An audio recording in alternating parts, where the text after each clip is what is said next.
I can hardly believe I'm here. I made it past the Camaro raffle. I survived the offer for reconstructive cosmetic surgery. And I've had my smart drugs for this evening, so glad to be here. Well, until a few minutes ago, I thought that this was a 45-minute gig, so you get to see grace under pressure this evening. Actually, I'm kidding. It doesn't matter how long it goes. We could never get to the bottom of this stuff.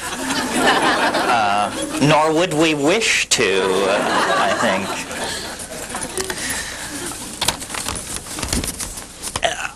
By coincidence merely, I became 45 yesterday. So it's sort of a good moment to do some summing up. So in thinking about this talk and knowing as I did who would be here, I thought that I would sort of orient the theme toward distilling the psychedelic mind, which is a way of talking about the psychedelic mind, but also trying to, considering the amount of money you paid for this session, give you the entire shtick in one fell swoop, so that you would never have to attend a Terence McKenna lecture or workshop again.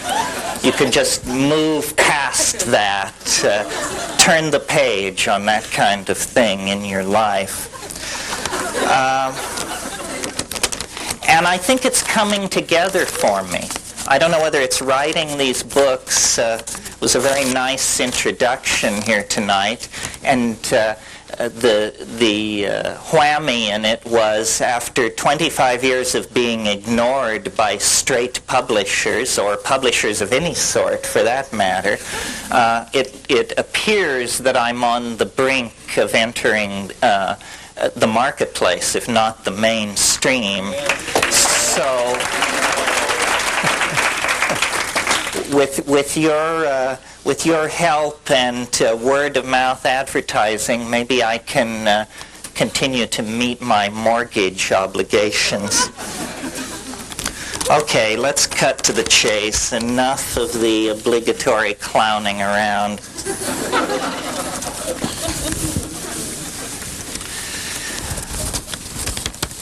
The psychedelic question in the society just seems to refuse to go away. It sort of can't be swallowed and can't be spat up. And so society just sort of runs around knocking into walls and kicking its feet in the air. And this has been the situation that we've been in for at least 30 years now. And as a person who has spent a great deal of time in the underground, I've observed with amazement the persistence of the countercultural agenda to alter consciousness.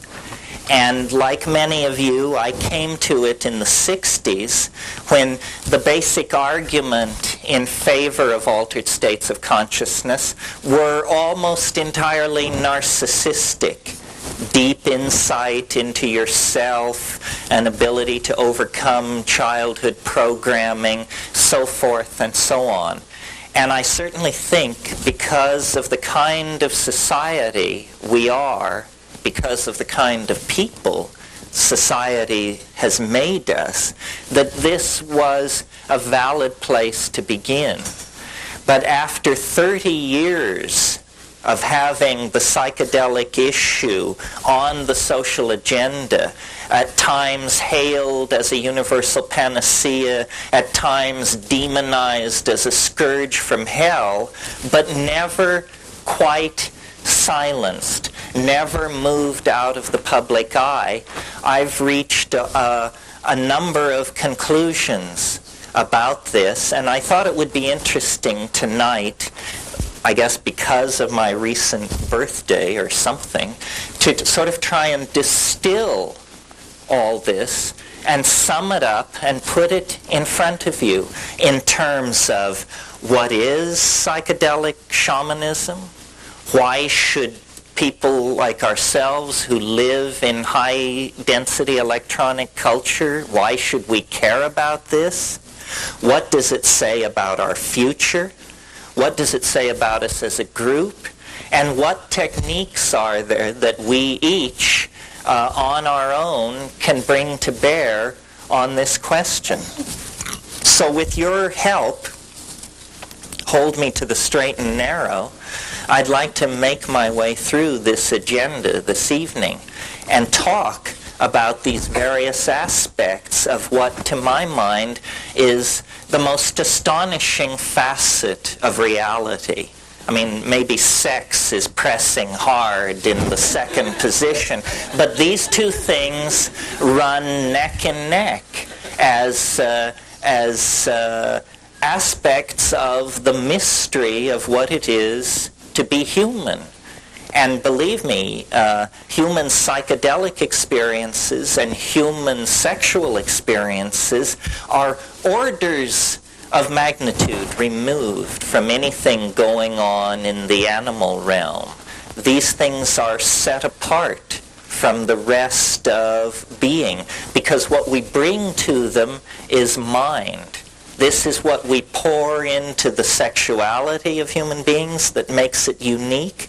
This is what we pour into the contemplation of our own experience. Mind is a focus that is lacking, at least its expression in the unique form that we experience it, is lacking in the rest of nature.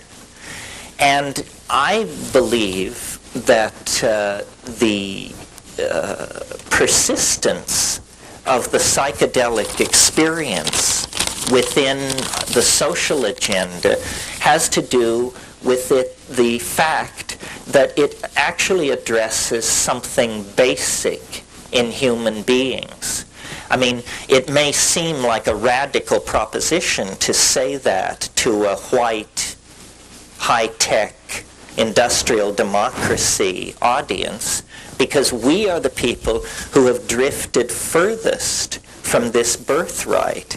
And I would like to suggest to you this evening that much of the civilization that we have created has been achieved based on a direct denial of the psychedelic experience and all that it implies. Our humanness, our connection to the rest of nature, our connection into the feminine, our place in nature. Because for the Western mind, we have no fixed place in nature. Our place is ours to define. We are, from the point of view of the cultural machinery that empowers us, completely free to become, to be whatever we want to be. Now, the problem with that prescription is that in Western culture, what that means is permission to express ego, permission to profligately use and destroy resources, permission to set aside the political agendas of outclasses and outgroups, and this untrammeled expression of will outside the context of nature has turned us into a kind of Frankenstein's monster at best, a toxic force in the body of the Gaian world soul at worst. And I believe that our origin and our future culmination and our present happiness all can be secured, understood, illuminated, and expanded only if we're willing to look at our relationship not only to altered states of consciousness, but to the mind behind nature. Because that's really what this is all about, to my mind. What these psychedelics are empowering or conveying or revealing, depending on, how you come at it, what they are showing us is that we are not alone upon this planet. We are not alone in the universe of mind. And I realize this is a soft audience to preach this in, because there are probably people within the sound of my words who sincerely believe they were once citizens of Zeta Reticuli. It's when the jar is so leaky, it's hard to know where to put the water. But I come to this as a show-me kind of guy. And so, though my conclusions may sound as flaky as anybody else's, it was hard for me to get this flaky. I didn't embrace it. I was forced to it. And this method works. You see, there are two ways to get flaky. You can just get flaky, which takes no effort at all, you just announce you're a walk-in, start eating wheatgrass juice, and, tithe to Maitreya. Or you can get flaky by testing the edges, by stretching the envelope of being. And this works for the most hard-headed among us. The aerospace insurance adjuster mentality is not only who I'm speaking to, but who I feel I represent. Because, no kidding, really. At age 18, I was a Marxist, an existentialist. I had ambitions in the field of aeronautical engineering, so forth and so on. And I discovered that you can take that kind of a mentality out into the theater of real experience, and you can come back a space bunny just like everybody else. So what that means then is that a straight person, and I speak as someone from the 60s with apologies to all our gay friends who later appropriated that word, because when I say straight, I mean unstoned. A straight person is not a guardian of truth or probity. A straight person is simply a frightened proto-flake. You see?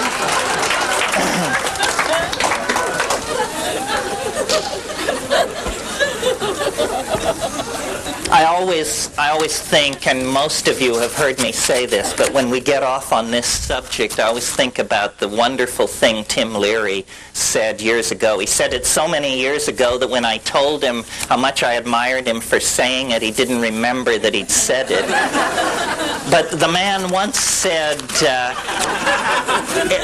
wait till I give the line, LSD is a drug which occasionally causes psychotic behavior in people who have not taken it. You see? And I certainly saw this. I saw my parents become violently psychotic from not taking LSD.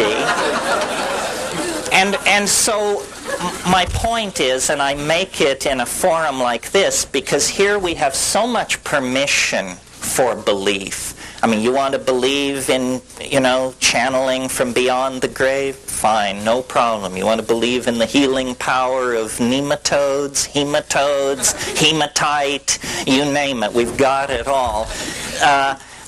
Really, I think that the spirit of childlike, untrammeled curiosity is what we're striving for. Not the anal retentive, rational person, not the I'll go for anything channeling flake, but an attitude of we don't have to look far for miracles because they're all around us. Everything is astonishing. The universe on its surface is alive with mystery. Well, how do we make our way toward that? When we live in a culture, practice a language, embody a philosophy, scientific rationalism, which is entirely designed to suck wonder out of reality, to turn everything into shades of gray, to subvert all hope that lies outside the realm of career accomplishment and material possession. Well, the way that we can overcome this is through a personal acting out of what I have been calling now for several years the archaic revival. And I want to talk about that a little bit this evening because I think it, however much we may kid around about the New Age,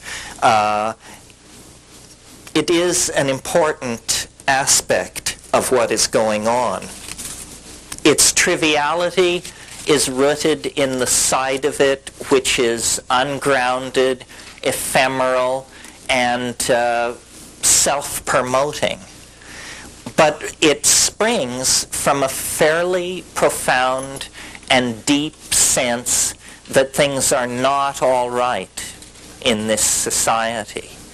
I think that I first encountered the phrase New Age in the writings of Helen Petrovna Blavatsky.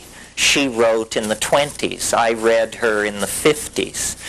The New Age has been with us for a long time, so long that there's nothing new about it. And in fact, the reason I call it the archaic revival is because I think we can understand this movement if instead of accentuating what about it that is new, novel, and never before seen, instead we emphasize that this is a profoundly conservative impulse. A conservative impulse that would set the hair of George Bush and his skull and bones buddies standing on end.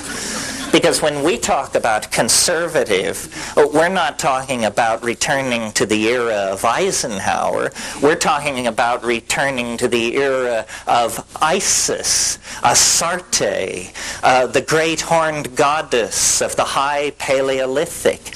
In other words, this program of material civilization, exteriorization of ideas into matter through first alchemy and magic and then science and industry, this process is coming to an end, one way or another. We are either going to plant ourselves and most of the rest of the life on this planet by blindly pursuing this cultural model until we run it right over the edge into the apocalypse, or from the genes, from the bones, from the oceans, from the forests, from the glaciers, there is going to have to come a turning point, a change, a revulsion so profound that it allows us, by the tens of millions, to change how we think about reality,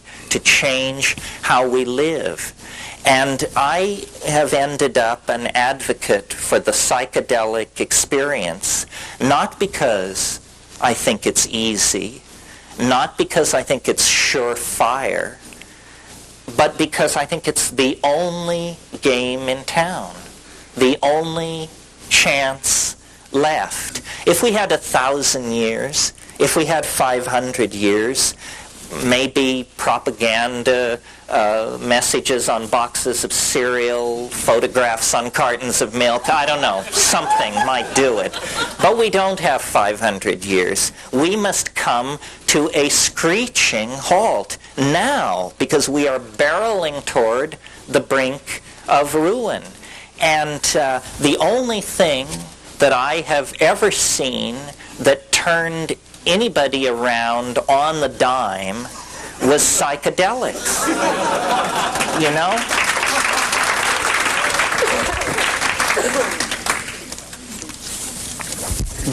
The talking cures invented by Freud and Jung at the beginning of this century, it takes years. Sometimes it never happens.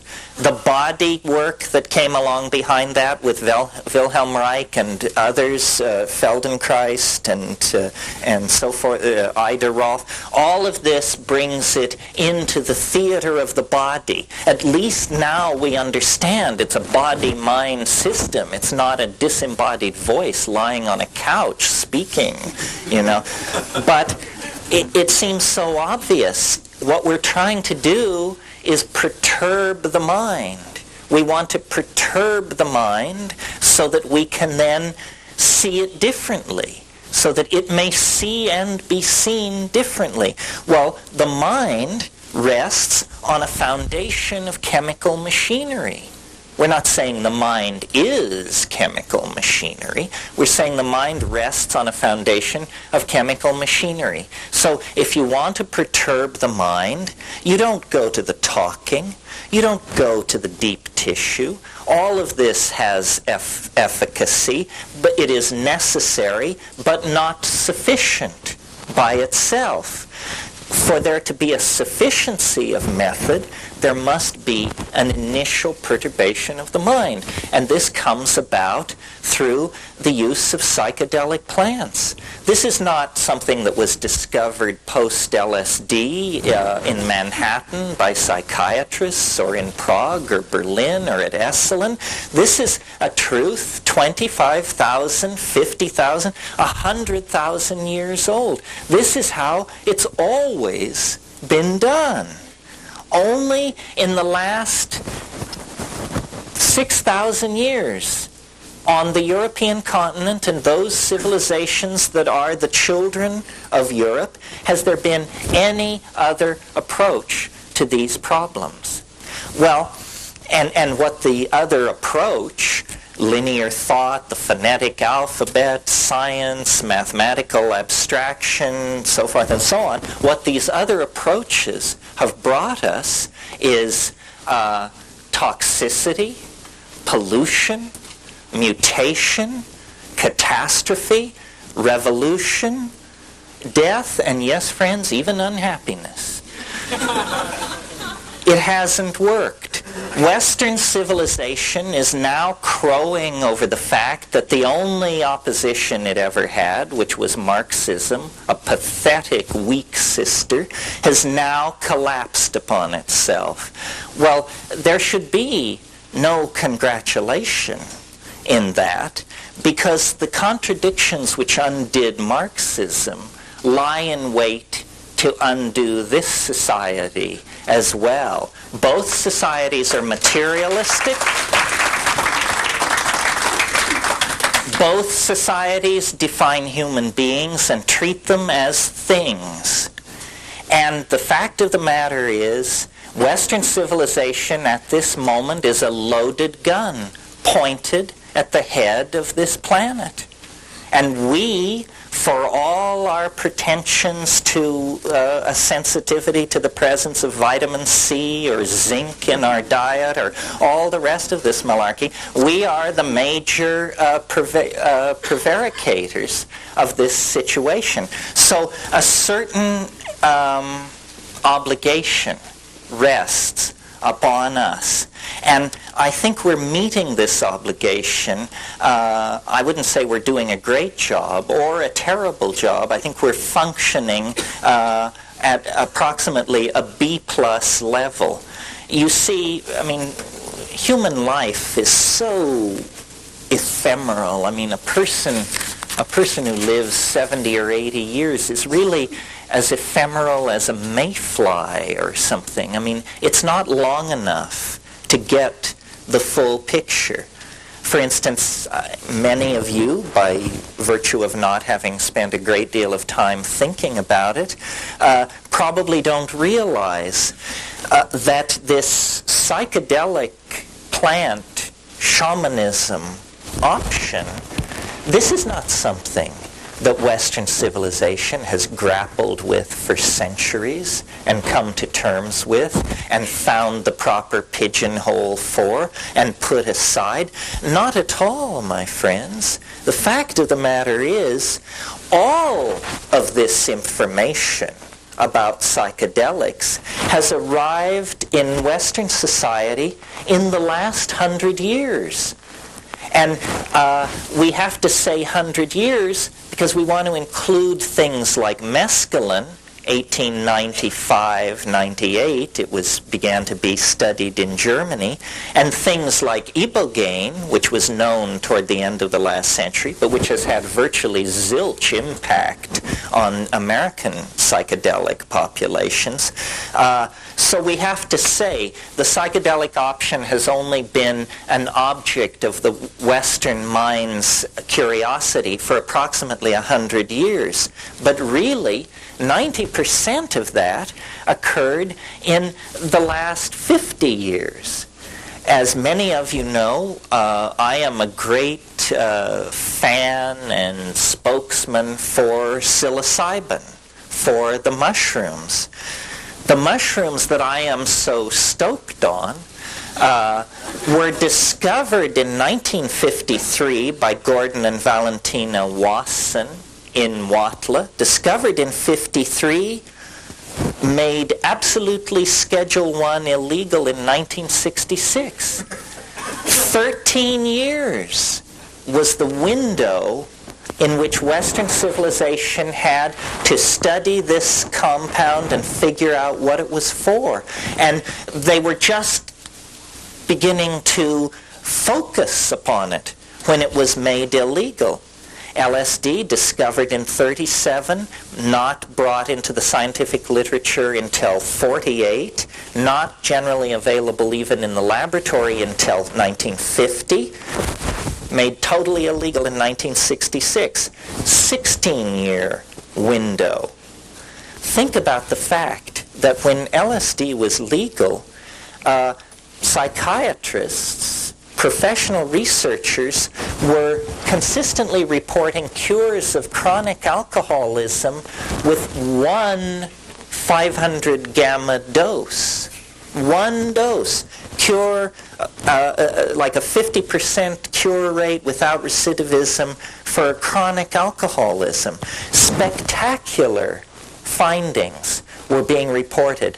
When LSD swept through the scientific community, it for pharmacologists, psychotherapists, psychiatrists, it had the same kind of excitement and feeling of breakthrough that the splitting of the atom had for the physicists, for the physics community in the late 30s.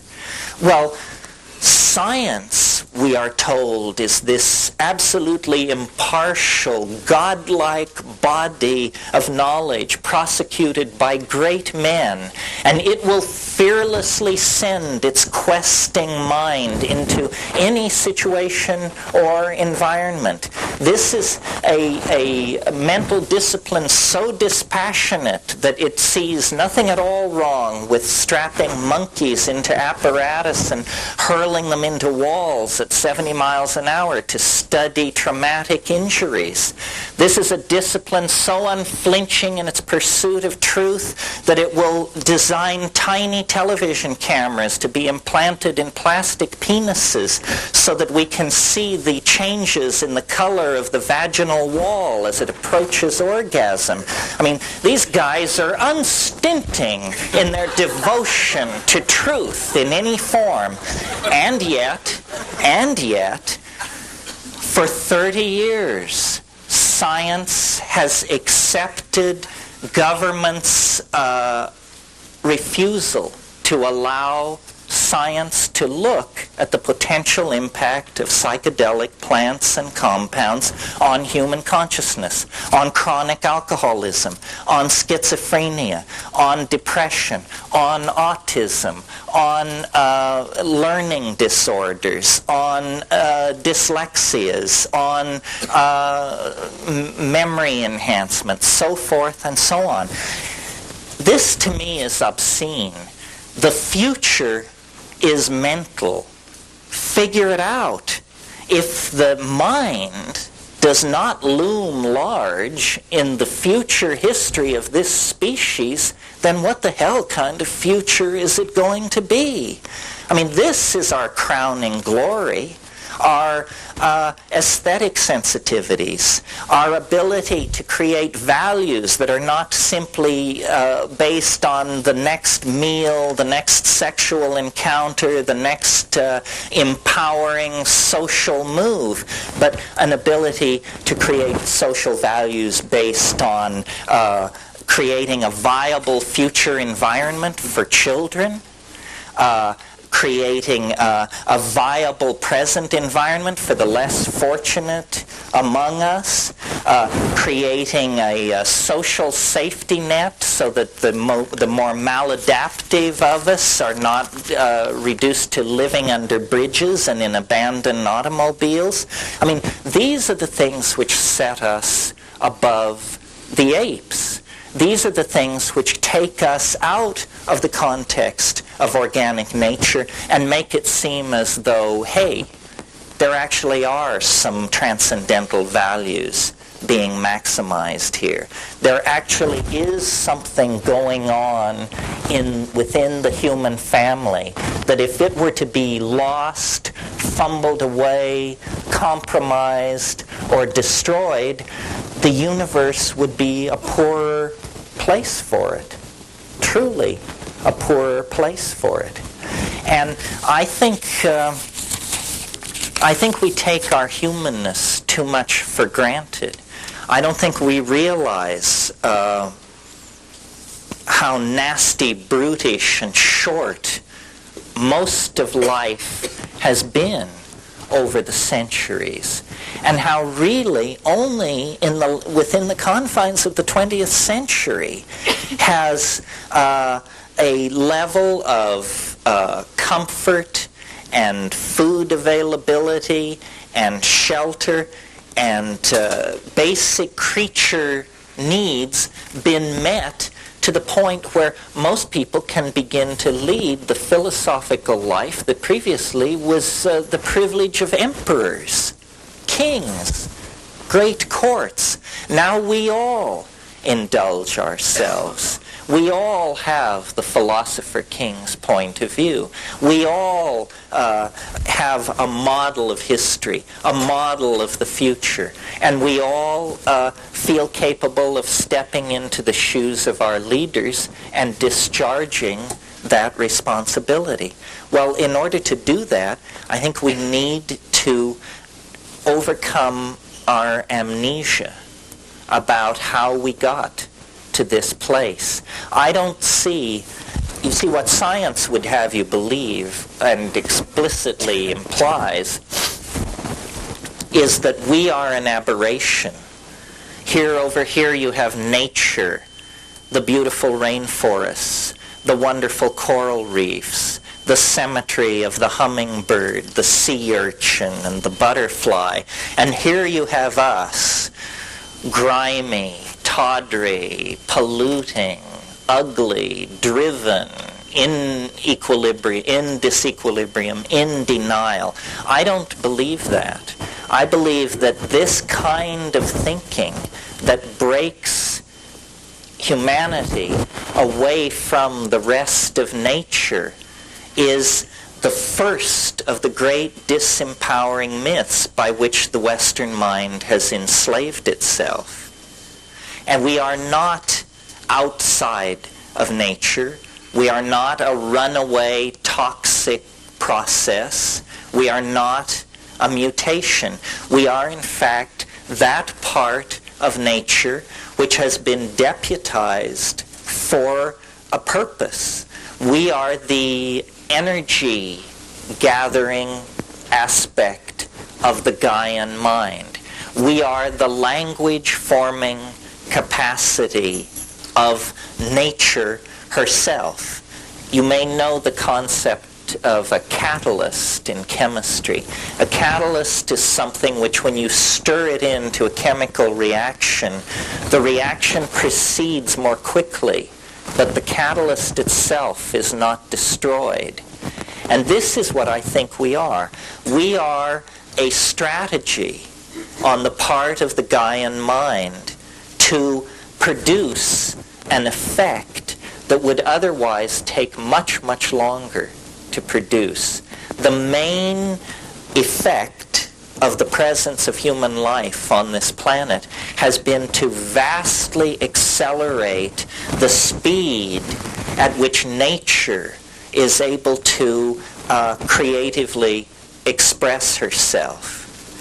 And I would like to believe that this fragile thing which we call humanness, which is nothing more than a set of interlocking ideas which we share, ideas about caring and responsibility and generations yet unborn and obligation to the integrity of the earth and so forth and so on. I would like to believe that these things arose in us in a very, very brief window of opportunity. As you may or may not know, there's a lot of talk about the relationship between the masculine and the feminine in human beings and gender issues and so forth and so on. Well, if you go back into the primate line, what you discover is primates always have dominance hierarchies occupied by males. This is the bad news part of the thing. You see, it isn't that we are a perversion of the primate program. At this point, we exemplify it right down the line.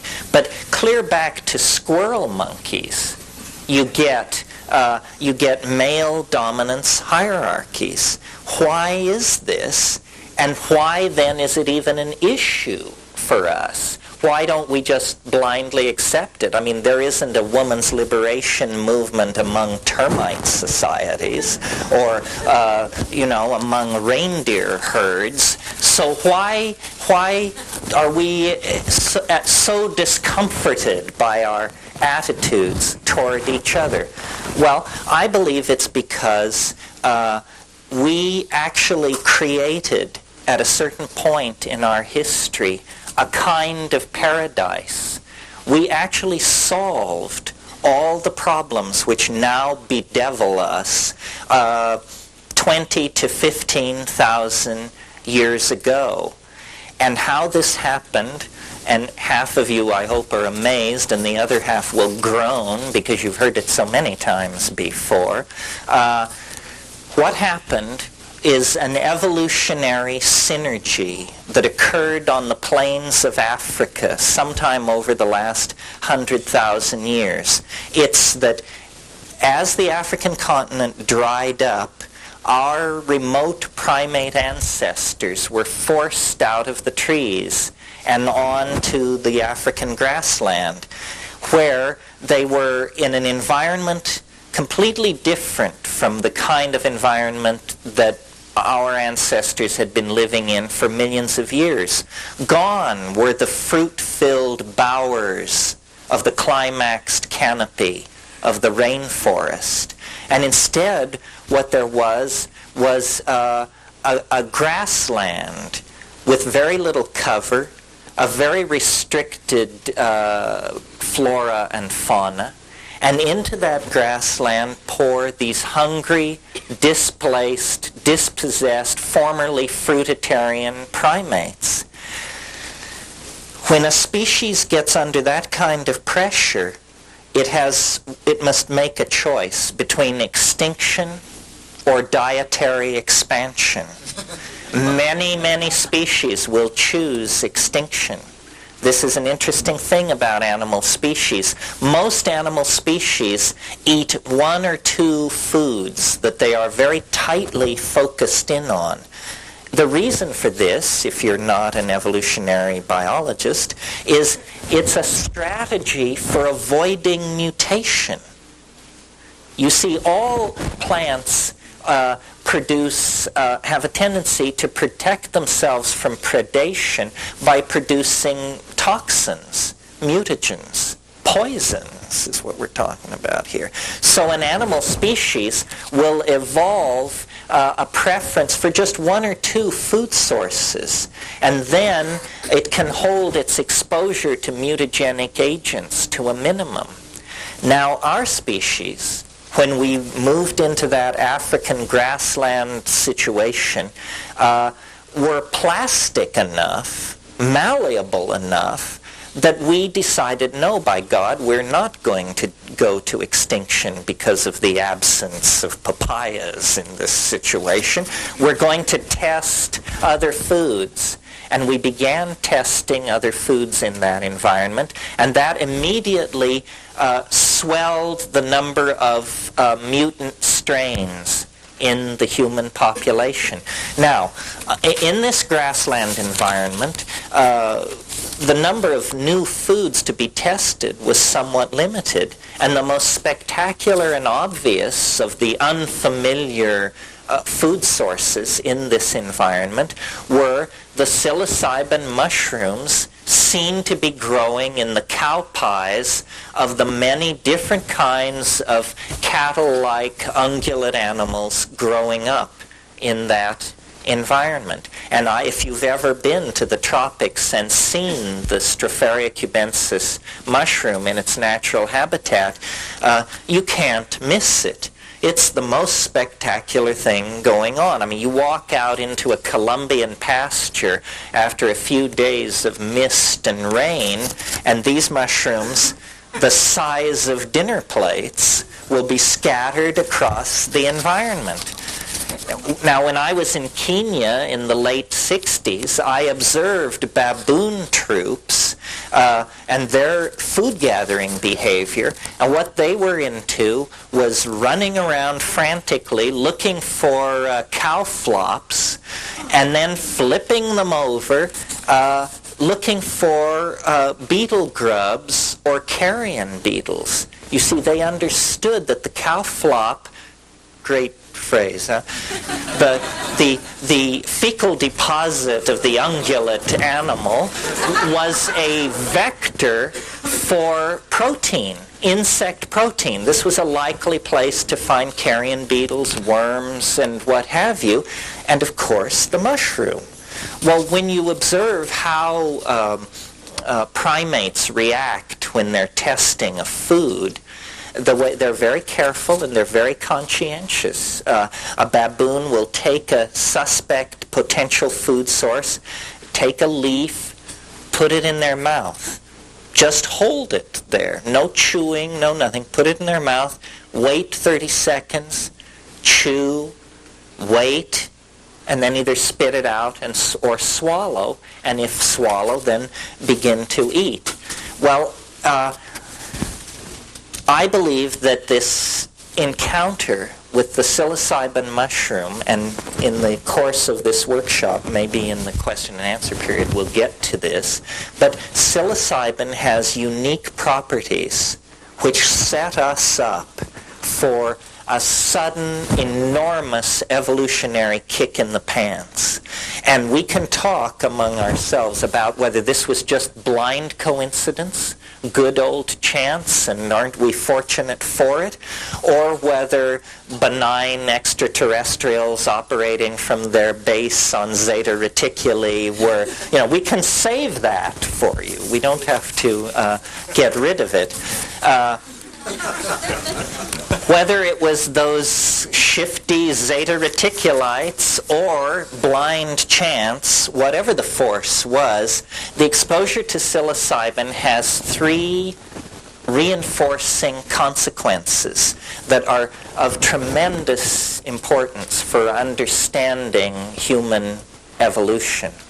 And they are as follows. Psilocybin in very low doses so low that if you had taken this amount, you would not feel it, or you would be just slightly antsy. In other words, very low doses of psilocybin actually increase visual acuity. Means improves your vision with this stuff.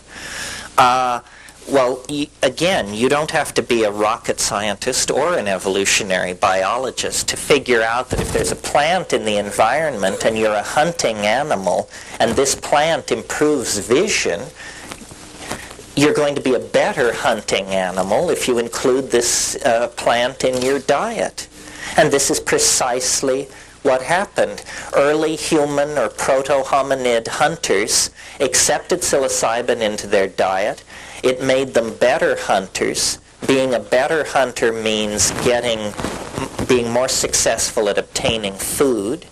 Being more successful at obtaining food means more of your children reach reproductive age themselves, and so you outbreed the non-psilocybin using portion of the population.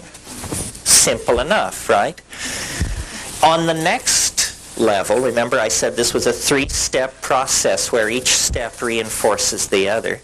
At slightly higher doses of psilocybin, you get what's called CNS arousal, central nervous system arousal. Well, now arousal is just what it sounds like. It's not only restlessness and alertness, but it's also a kind of horny, diffuse energy. It inclineth one's thoughts to the boudoir, is what I'm trying to say here. And so you get what primatologists and anthropologists charmingly describe as more frequent instances of successful copulation.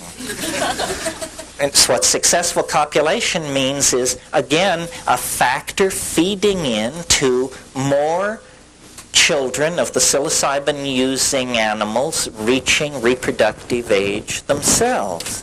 And then finally, and thirdly, beyond visual acuity, beyond sexual arousal, is the full-blown psychedelic tremendum, the full-blown religious revelation that goes with the mushroom experience. A revelation of such depth and breadth that we, 20,000 years later, with all our epistemic sophistication and our parallel processing computers and all this other malarkey, are completely in awe of, completely unable to come to terms with.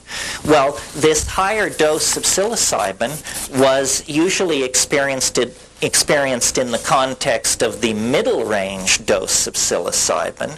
So it went on in an atmosphere of group, religious ecstasy, and orgy. I mean, that's just how it happened, folks. Orgy was a part of human sexuality before the invention of agriculture. I'm absolutely convinced of it. You see, the growth of the human intellect over evolutionary spans of time is a kind of conquest of dimensionality. And the conquest of dimensionality that gave us agriculture, unfortunately, gave us male dominance and patriarchy. And the reason for this is not far to seek. A new intellectual horizon of cause and effect was being explored.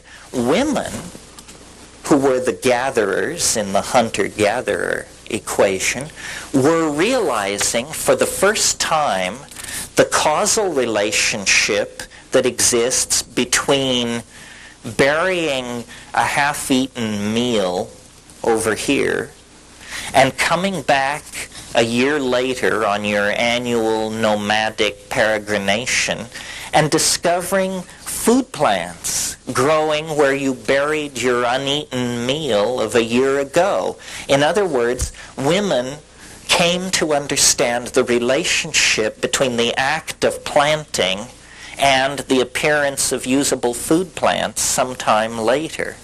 At the same time that this was going on, men were making the connection between the fact that the sex act had something to do with the fact that 9 months later a woman would bear a child.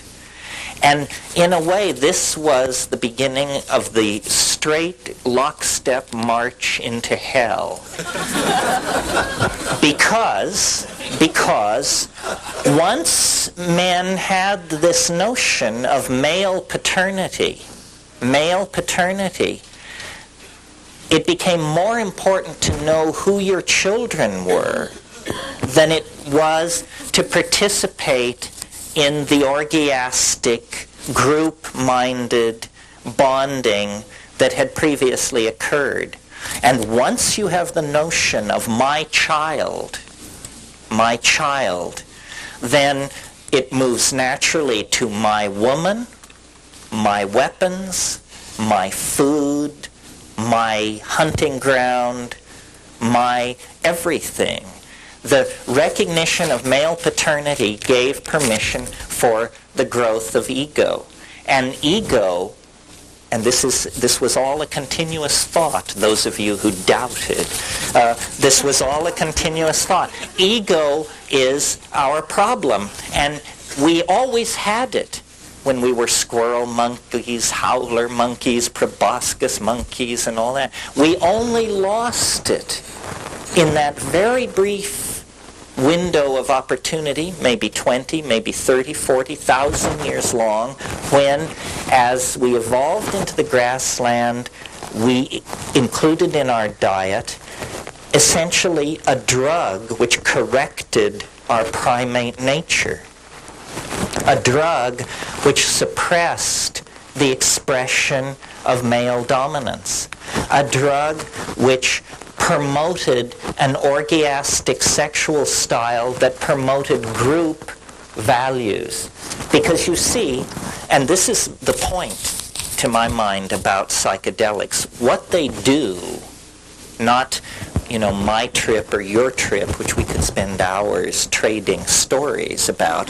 But when you try and talk about what is the effect of the psychedelic experience, not one or two of them, but 100,000 of them, what generalizations can we make?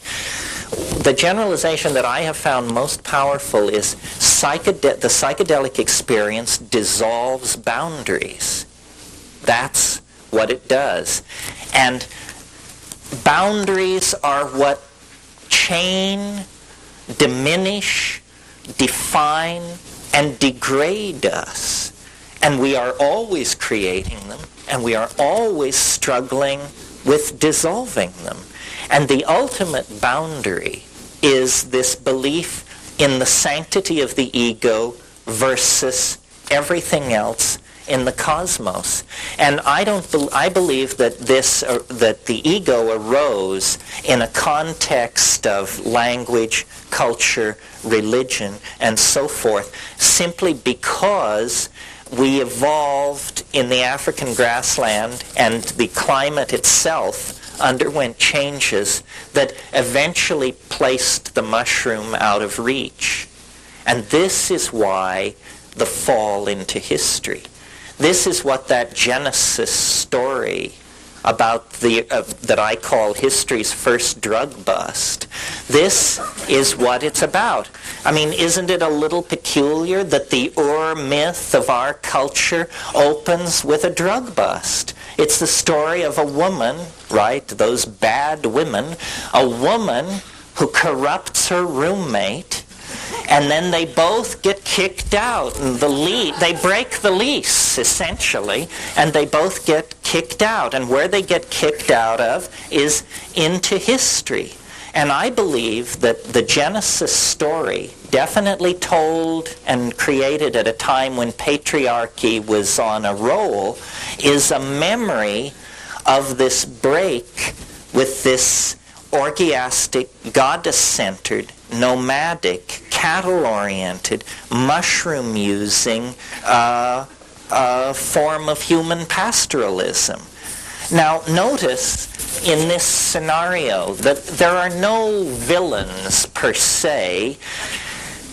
The planet began to get dry, and that's what broke up this arboreal, papaya-oriented paradise in the treetops, where everybody was male-dominated and mindless as a tomato, but having a good time. The drying of the African continent broke that party up, created a mixed ecology of forest and grassland, into which the primates then evolved this fascinating relationship with the cattle, you see. And much of what I say here is orthodox evolutionary theory. It's just the part about psilocybin that nobody else will touch with a 10-foot pole. But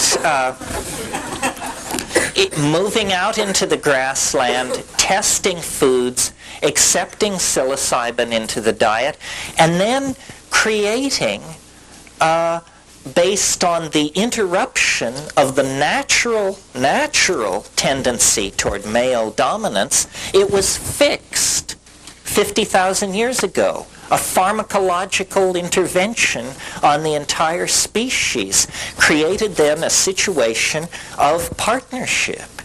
The women were the gatherers, the men were the hunters. This had to do with promotion of different body types that was already well established in these primates. I mean, you get this throughout the primates. The large male, barrel-chested, the more diminutive female, and the females largely more social than the male. The males hunt. And in the proto-hominid situation, this was certainly true. And hunting, as you know, if you've ever done it, places a great premium on stoic waiting. That's the hunter's job, is to sit down and keep your mouth shut and watch silently until it's time to make your move, and then move ruthlessly, without question, with attention. Women had a completely different set of pressures and constraints on them. As gatherers, it was very important for women to be able to communicate extraordinarily subtle aspects of the material world to each other, so that a woman needs to be able to say, when she comes into camp with an apron full of nuts, I got these near the waterfall, by the bush with the small yellow leaves, with the waxy flowers and the red berries that has the dry grass underneath it. In other words, for a gatherer, there is tremendous premium put on being able to describe your environment. You must be able to communicate, because a woman who makes a food find can only bring back to camp as much food as she can carry. But if she can communicate to her sisters what is going on, then no problem. So language, I believe, largely evolved as a prerogative of women.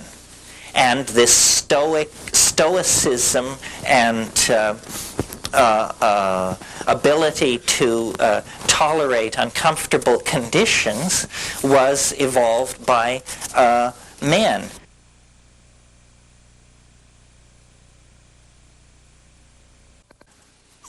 All of this, I think, would have been fine. It could have gone on for millions of years in this climaxed situation. The orgies were lunar, meaning they probably occurred every 2 weeks or at most every 28 days. That means every 28 days, every member of this society was completely dissolving any psychic structures that may have arisen in the previous 28 days, and then everybody was sitting on each other's bones in a big heap. And you can imagine the boundary dissolving impact that something like that would have. Why then, if it was so wonderful, didn't we just stick with it? Why the descent into, the hell of Pee Wee Herman and Richard Nixon and all of this stuff? Well, the same culprit that created that happy story destroyed that happy scenario, and that is the continued drying up of the planet.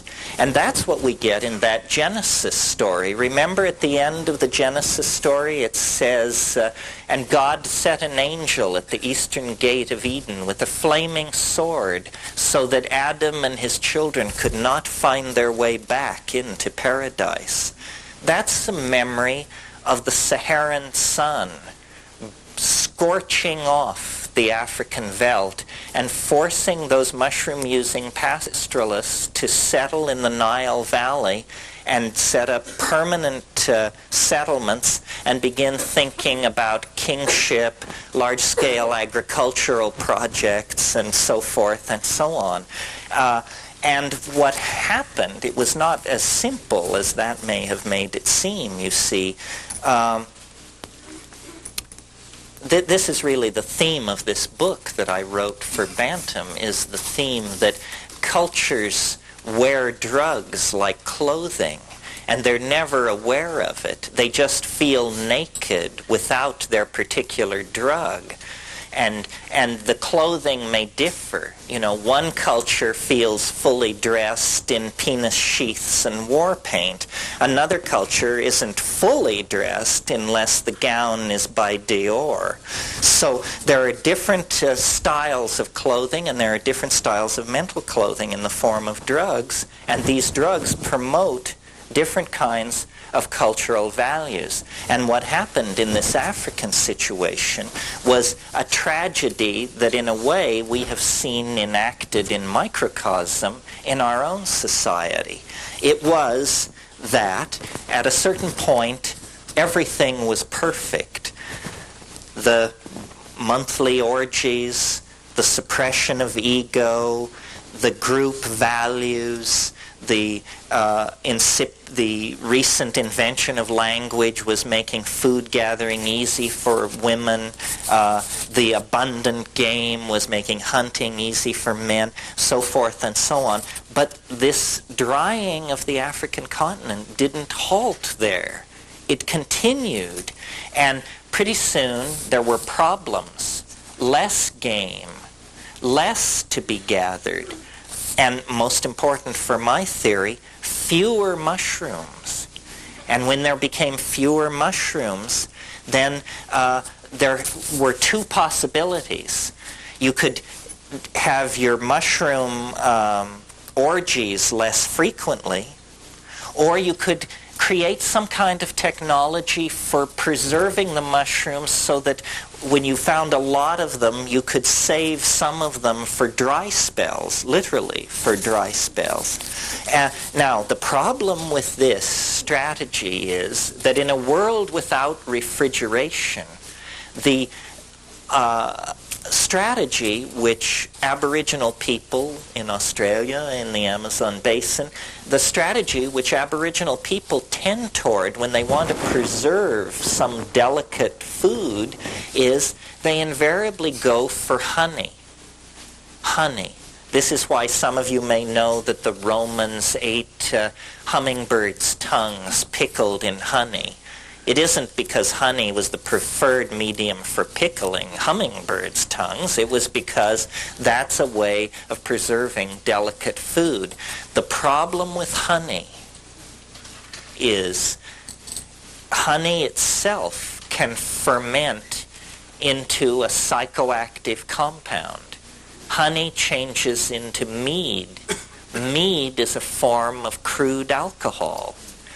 The impact on a goddess-worshipping, orgiastic, non-hierarchical, non-male dominant culture of switching over to the use of alcohol is absolutely devastating.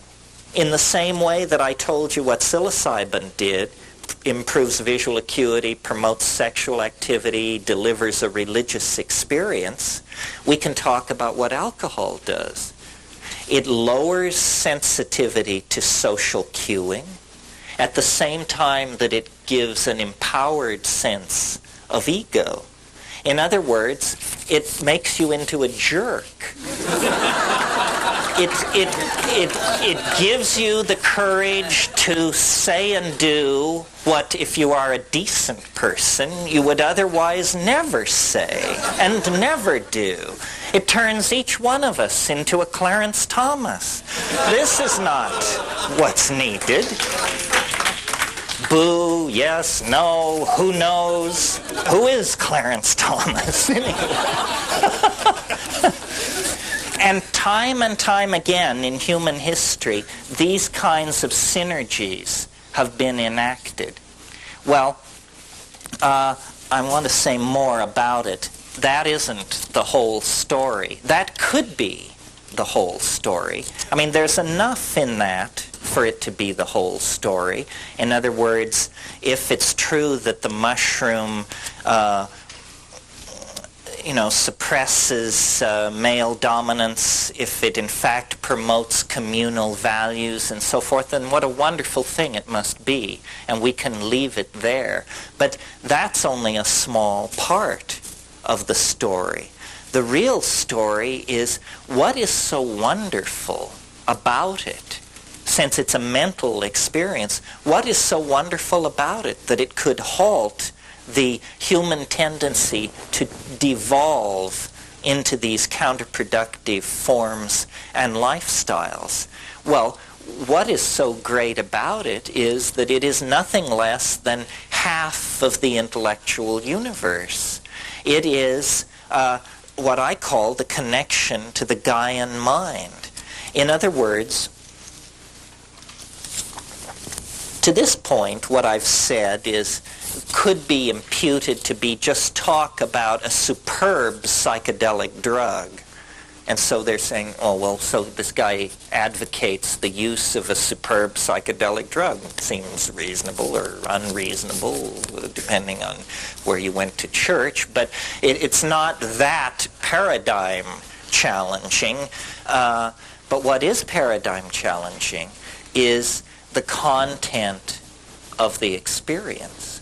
The content of the experience is completely mind-boggling, completely befuddling. I don't know what we're going to do with the content of the experience, because fully gotten out and fully discussed and fully realized, it's not going to leave one brick upon another in the cheerfully naive edifice that our half-baked civilization has erected as universal truth. We're not going to, science is not going to be able to survive the encounter with the psychedelic experience, because it is not an encounter with the Freudian, the repressed memories of your miserable and battered childhood or whatever it is you went through, and it isn't even an encounter with the miserable memories of the battered childhood of the human species that we all went through, a la Carl Jung. That is all there. But that's in the hallway where you hang your hat and the antechamber where they take your coat. The main event, folks, doesn't even have anything to do with the psychology of human beings. The main event is another dimension. A dimension so bizarre, so titanically peculiar, so strange, so unanticipated by our language, our history, our literature, that it is literally like the discovery of another world. And there's life in that world. Now, a funny thing about discovering new worlds is that you usually, when you get the new world all mapped out, you usually discover that there's somebody living there. And for them, it's not the new world at all. And, you haven't discovered anything. You've just shown up in the middle of their scene with a distorted rap, sort of like Christopher Columbus. And this is what we find with the psychedelics. And this is why shamanism becomes, to my mind, the bridge to understanding what this archaic revival is all about. The shamanic hallucinogens are the meat of the thing, the pith essence, the center of the mandala. But the bridge into that is the effects that these things have, the content, the experiences that we can language and tell each other about. And what we are discovering through shamanism, through looking at it not through the condescending eyes of the white man who is just impressed by the incredibly droll quaintness of whatever these brown-skinned people have dreamed up, not that, but through a realization that we are sick and no doctor can cure us, because we're not that kind of sick. It's soul sickness. I mean, it has to be soul sickness. When you see stuff like Chernobyl, or the Kuwaiti oil fields, or the Hanford nuclear reservation in Washington, when you realize what this really means, then you realize, this is a mad species. This is a terminally depraved species. And what is required is a return to a model that can heal. And this is what shamanism has always been about. And we have not recognized it because the part of the human being which shamanism addresses, which is the soul and the spirit, we have a 500-year-old tradition that denies that there are such things. So for us, it's absurd. Shamanism. It is, painted rattles, guys dancing around in the middle of the night, blowing perfumed water around and smoking too much tobacco. That's shamanism for us, because we cannot see with the eyes that understand. When we do, what we realize is that half of our mind has been taken away from us. That, yes, the human body protrudes into profane space as 120 to 350 pounds of meat somewhere in the universe. But that isn't the domain of humanness. The true domain of humanness is inclusive of that and much, much more, because the true domain of humanness is a domain that honors the mind as self and as landscape. I mean, you are a creature loose in a landscape of meaning, and you are that landscape of meaning. And by losing contact with this, we have become essentially pathological, very needy. This is a typical pattern in a person with an abused childhood. They become very, very needy, very thing-oriented, very security-conscious, very anxious. This is a picture of us and our psychology. And we are so deep into the historical nightmare that we can't ever remember any other way of doing business. I mean, we know we're messed up. We know we're unhappy. But what's to be done, I mean, we have a million minor fixes and people peddling all of these things. I mean, you've just been through the aisles. You know what I'm talking about. But somehow salvation itself becomes an impediment to salvation. I mean, once you see 500 forms of salvation being sold at prices you can't afford, the very notion of salvation becomes obscene. You know, it becomes one more layer in the obscene layering that takes meaning out of life and disempowers us and turns us into a subscription customer. That seems to be how we always are being forced to end up. Well, the only way out of this, I think, is to, it takes courage, because you have to turn your back on your culture in the most profound sense there is, because there are many ways to turn your back on your culture.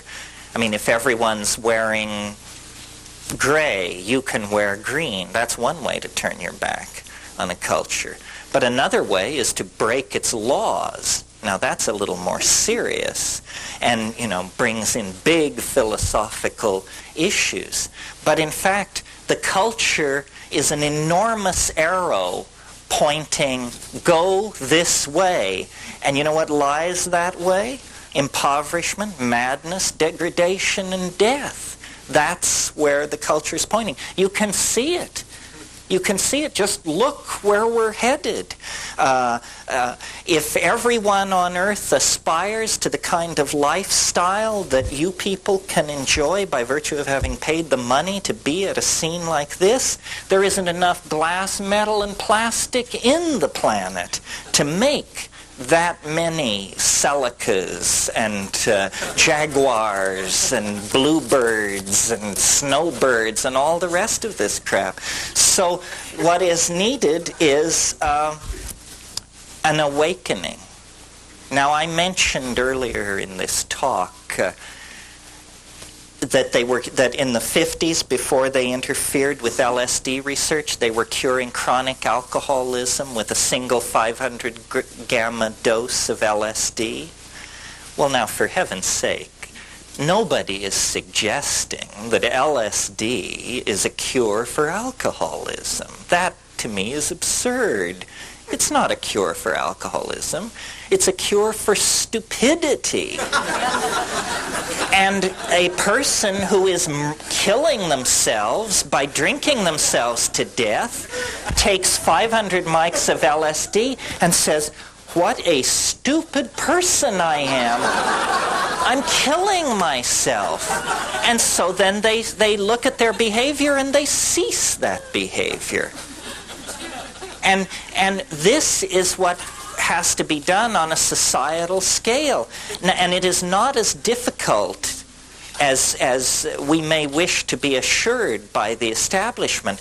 The whole falderall and hoop-de-doo about the 1960s was that the crypto-fascist bullshit agenda was damn near overthrown by a bunch of 19 and 20-year-olds on campuses scattered around the high-tech world. The male-dominant agenda is so fragile that any competitor is felt as a deadly foe. And the fact that these ideas will not die, in spite of the fact that, you know, they've raised the price of an ounce of weed from $15 to $500. They've made the pinch for growing weed from a slap on the wrist to lose everything you ever owned or dreamed of owning.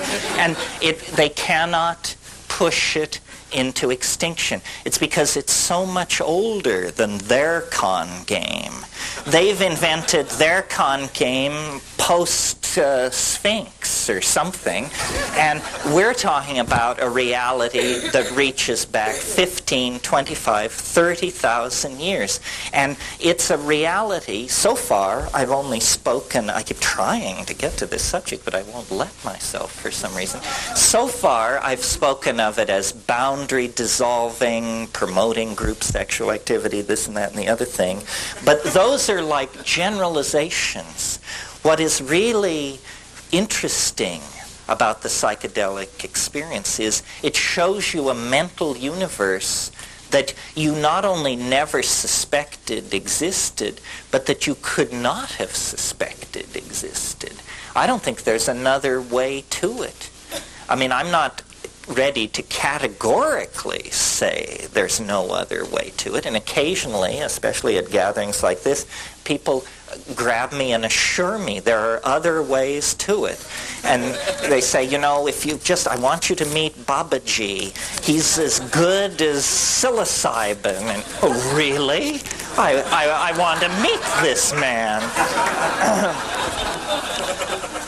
because I mean, let me say a little bit more about this. I would like to believe that in principle you could get to these places on the natch. Only in principle, however, because if some people say, well, you know, these things you describe on DMT and psilocybin, I can show you how to do that naturally. No, thank you. Are you kidding? Thank God I have the drug as a kind of marker so that I know when I'm getting close to that stuff. If I woke up one morning in that place and I couldn't tell myself I'd taken mushrooms, I would define myself as seriously discombobulated and wait to see what happens, you know? And people say, well, don't you think you ought to be able to do it by yourself? And I love this question because the answer is you can't do it by yourself. That's the entire message of the last 10,000 years of human history. The self is insufficient. The ego will not suffice. The only way you're ever going to get anywhere is you must humble yourself to the point where you admit that you can't do it unless you have help from someone whose idea of home is a cow flop. If you're willing to humble yourself to that degree,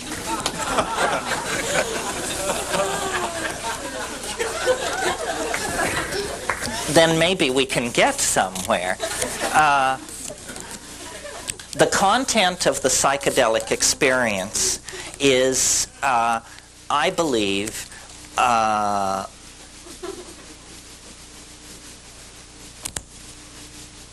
relating to that is the sum total of our humanness. And I think, based on experience, that there is a certain amount of leakage from the future backward into the past, and that many of the phenomena that are being interpreted as past lives and reincarnation and channeling and regression this and clairvoyant that, all this has to do with a misunderstanding about how causality actually works. That all of the impressions upon which people are building these models, channeling and spirit guides and reincarnation and so forth, the material upon which these models are being built is real, but the models that are being built are tremendous compressions of the reality of the situation. I mean, when someone tells me that they experienced a past life regression and that they were a butcher in 13th century Florence, I always think to myself, but you were a butcher in 13th century everywhere. And you were a butcher in 14th century everywhere. I mean, once the connection is opened, the connection is not particular. The connection is general. It is all reality is who you are. All reality is where you are and where you've been and where you will be. And two things are operating in the hidden dimension of the human mind. One of them is what I call the Gaian mind. And this is being imaged in this society as the rebirth of a kind of goddess. People are realizing on different levels and at different levels of sophistication that the energy of being can be imaged as a female entelechy, an enclosing, nurturing, caring, forgiving kind of entelechy. And this is what psychedelic shamanism has always been about. It's about a connection to the Gaian mind. And this gives you, obviously, a tremendous sense of being embedded in a larger coherency than merely the coherency of your own small life. And that's very empowering. But it's not the general sense of things that this Gaian mind imparts that is really, to me, the interesting part. It's that the Gaian mind is a real mind. It has information.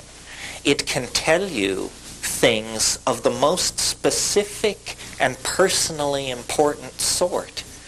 It tells you where the game has gone. It tells you who poisoned the well.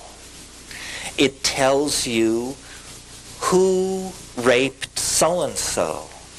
It tells you why person X is ill and unable to get well. In other words, the Gaian mind is the database that all shamans seek to connect to in the act of curing, in the act of functioning as doctors for their society. They get a connection to the Gaian mind. And again, at this point, I feel like I have to remind you, I come to this as a skeptic, as a sneerer. I mean, I have no time for this stuff unless it's real. It happens to be real. You have to take psilocybin, as far as I can tell, to encounter it, at least if you have the kind of lump and neurophysiology that I have. I mean, I've never been with the etheric crowd, you know. But this Gaian empowerment is what allowed these societies to live without technology, without modern medicine, without remote sensing devices, without any of the appurtenances of technology that we take for granted. And we have lost this connection. We can't even imagine it. If someone were to begin talking about how the earth was speaking to them and giving them messages about how to live, you instinctively can sense this is something to be very, very careful with. You give that rap to the wrong person and they'll drop a net over you and you'll find yourself stuffing envelopes for a convalescent home or something. Okay, so that's part of it, the Gaian mind. And it is this feminine, nurturing, enfolding thing. It's the mind of nature itself. It is really our own mind, but extending then away from this possessive notion of our mind back into the general concept of mind itself. And then the other pole, or the other motif encountered in this situation is trickier to envision. I call it the transcendental object at the end of time. This, if we were, fanatically symmetrical model makers, then we would assign a kind of masculine value to this. But I'm not particularly into that. I just see it as the transcendental object at the end of time. But what it is it's a kind of attractor. And we're not accustomed to thinking of the historical situation as being under the influence of an attractor. We inherit our belief that history is being pushed rather than pulled. We inherit this idea from the 19th century when the theory of evolution was elaborated. These 19th century British atheists who were creating the theory of evolution were so horrified by the power of deism, meaning the belief in God per se, that they constructed a theory of evolution where everything is pushed from behind. In Darwinian evolution, there is no purpose. A good Darwinist never lets the word purpose cross his lips. A good Darwinist knows that things just happen randomly, and then natural selection makes its selection, and then you get whatever you get. And this is understandable in the intellectual atmosphere of the 19th century, that they would want to get away from that. The problem is we have matured now beyond the simple atheism of the 19th century, and it is now very reasonable, sanctioned by mathematics and dynamics and so forth and so on. It is now very reasonable to speak of an attractor. And this is, I'm also a little nervous to talk about this because part of what I do is I popularize. I tell you things which you should know yourself, or which you could know yourself if you would but go to a decent medical library and spend the time to look up all this botanical and pharmacological data. So I'm like a clearinghouse. But then there's another thing which I do, which I'm a little more nervous and touchy about, which is I tell you what I think. And it's just what I think. It has exactly that much weight behind it, which is like zip. You know? I mean, you don't have to believe this. Why should you? But based on 25 years of fiddling with this stuff and then doing a lot of reading and head scratching, I've come to the conclusion that there is a transcendental object ahead of us in time. You can call it God, you can call it Jesus, you can call it her, you can call it flying saucers from Zeta Reticuli, or the Pleiades. I want to get all factions here. Or Zenebel-Ganubi, my favorite stellar origin point. But whatever you call it, it's an attractor. It lies ahead of us in the future, and all of human history is being channeled toward it, pulled toward it. And I see the entire history of the universe as the history of a journey across a landscape of energy and matter toward union with this transcendental object. And I have a theory of history, not the mathematical one. Don't bolt for the door. No, this will be a cocktail party version of the theory of history. I have a theory of history, which is the universe is a novelty producing and conserving engine of some sort. That's what we're inside, folks. A novelty making machine. Now, what do I mean by novelty? People say, you mean like little plastic bugs and puzzles inside plastic capsules? Is that what you mean by novelty? No, you idiot. Of course not. By novelty, I mean something that has never been seen before, something unique, the new connection.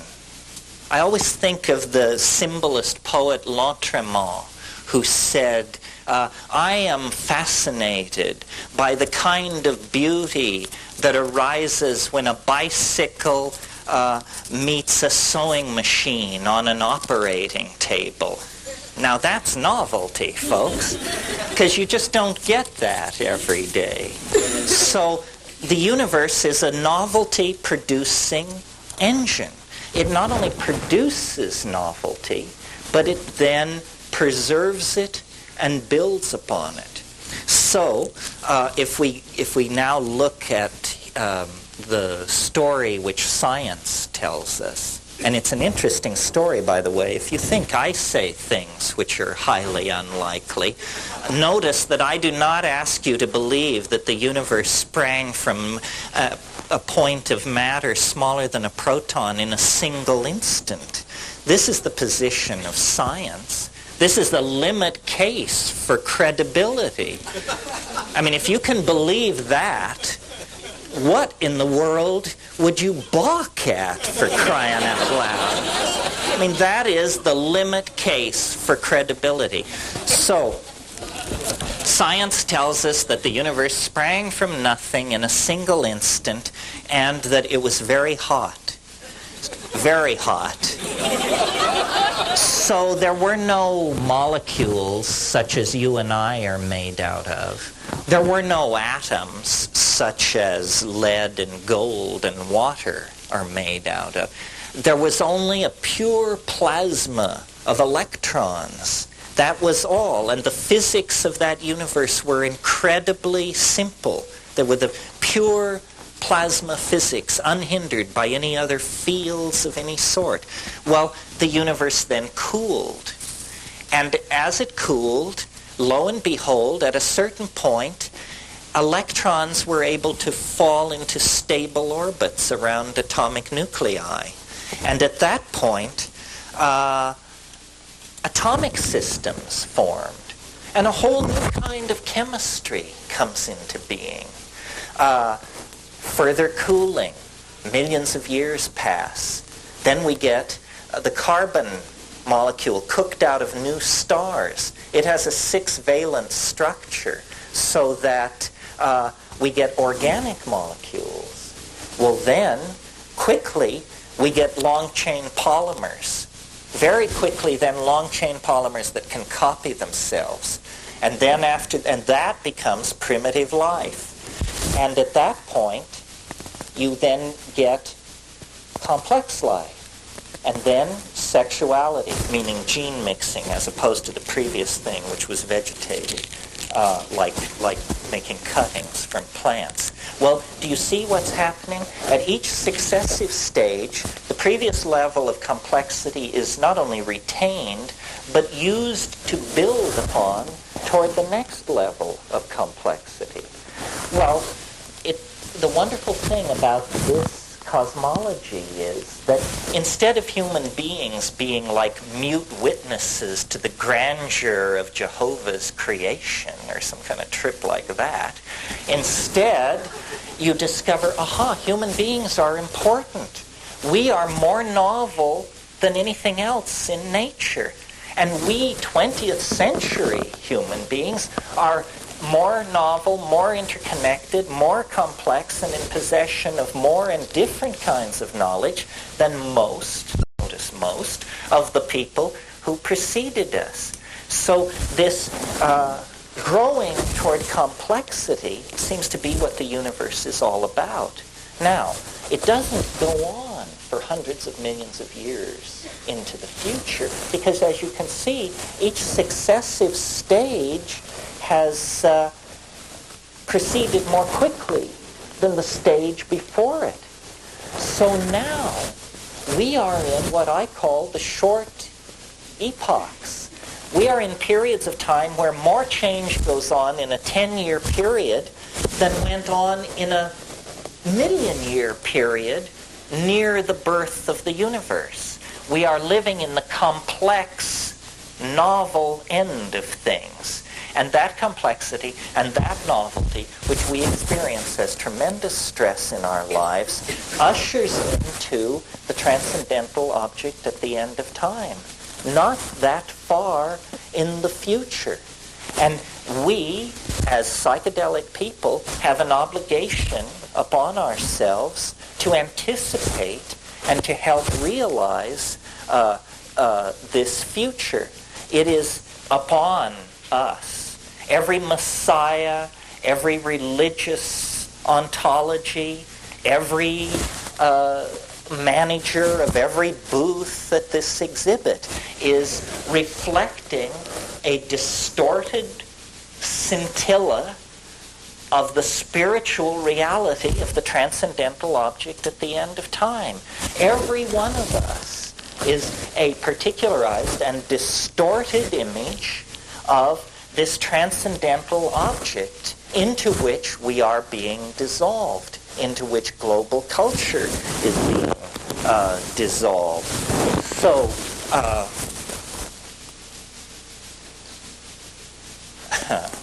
well, so what?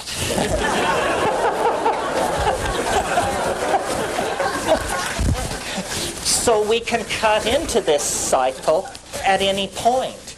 We can become aware of it. We can become part of it. We can deny it. There is no loss in the circuit. There is no blame. Becoming, then, what psychedelic means is it means claiming this dimension as your own. You know, Plato said time is the moving image of eternity. That moving image of eternity can be beheld in the silent darkness of the mind on 5 grams of psilocybin. And if you think the universe is mundane, if you think there are no more frontiers to cross, no more adventures to be had, I'm telling you, you can turn your living room into the bridge of Magellan's ship on a long Saturday evening with 5 grams of psilocybin in silent darkness. We are living in the most empowering age in human history because all of the energy of the ancestors, not only the human ancestors, but our animal, our primate ancestors, all of that energy pours into, is focused into this moment. We are the transition generation. We have 1 foot in matter and 1 foot in hyperspace. And we can redeem the trust of thousands of years. All of the horror of history can be redeemed if we don't drop the ball. Every pogrom, every instance of racial, sexual, or minority persecution can be redeemed if we give the human adventure meaning. And we give it meaning by discovering the totality within ourselves and then exemplifying it for each other. And this dissolves boundaries, empowers the weak, enlightens the strong, and brings hope to all. And it can only be done if we accept the gifts which nature has offered us. Thank you very, very much.